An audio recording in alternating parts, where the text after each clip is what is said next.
And so they are teaching yeast to produce dairy proteins. They use CRISPR, which is gene editing, to make yeast do something that it wouldn't normally do, which then therefore gives them the ability to produce that particular type of protein. Exactly. Yeah. What gives this whole thing a bit of credibility is that the medical industry, pharmaceuticals, they've been using this technology for a long time to create things like insulin. And if it gets cheap enough to create these products using this new process, that's one it just could potentially be a complete game changer compared to using cows. A protein is just one very small molecular part of milk, and then natural milk is a whole range of stuff. So is it possible to use this process, alternative proteins, to create like a alternative liquid milk that we would drink and put in our cornflakes? I personally think that sounds like an absolute nightmare. Mammalian milk's amazing. It's been honed by, trillion years of evolution to put a maximum amount of nutrition into teeny tiny things that have to live on milk to survive. Like, it's a pretty extraordinary liquid. And I mean, there's things like freezing point. Like, you can, if you accidentally put water in milk, you can work that out really quickly, because milk's such a specific thing. It's a bit like blood. If you add more water to blood, you don't get more, do you? So it's a very sophisticated liquid. I think people that are picking on making milk first should maybe have a chat to a process engineer with experience. The way the dairy industry works now is you have your bucket of milk, you construct it all, you use lots of energy for things like drying things and all the rest of it. Out of your bucket of milk, you can have a bundle of products. Right. And so that bundle, you have to create all of those products, because you can't send any of the waste materials down the river. Your waste treatment facility isn't big enough to take a lot of the waste milk or the waste ingredients. Right. So you have to turn it into all the stuff. Whereas these synthetic technologies, they can just go, oh, that's an expensive bit. I don't want to make all these other crap products. I'll just make this one because that one's the most valuable. So that means you can have a tiny little factory. You put in, I don't know, sugar cane, or at one end you have your microbe, you put it in a tank, you ferment it, and out comes that very specific protein that you're after.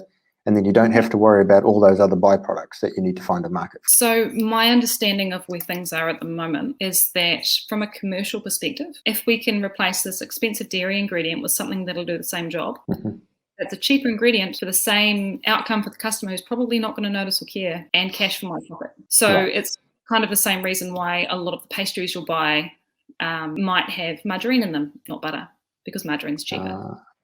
Pretty much everything, when you're talking about chemical interactions in your body, it's mostly proteins having a chat, and they have a chat by smushing up against each other and fitting in together a particular way. When you know a protein chain, so you know each of the little bits in it, you also need to know what folds is it in at different times in different ways, and what does that mean for what your protein is doing in your body, or what your protein's knocking around and interacting with.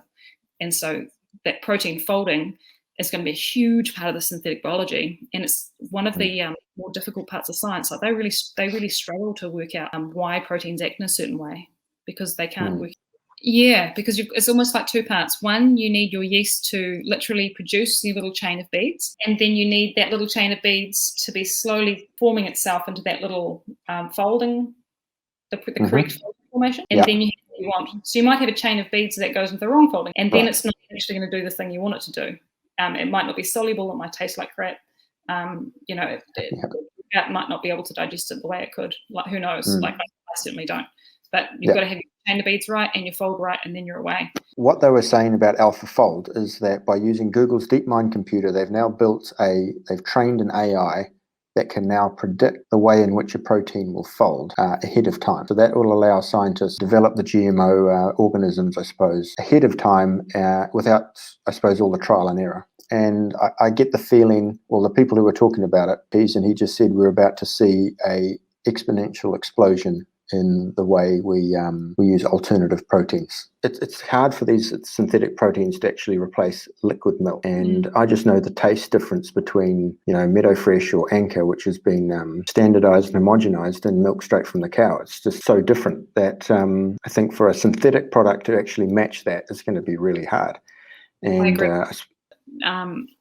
There's, with the different rainfall soil types, all the hills and valleys and all the rest of it, there's very few parts of New Zealand that are well suited to large-scale cropping.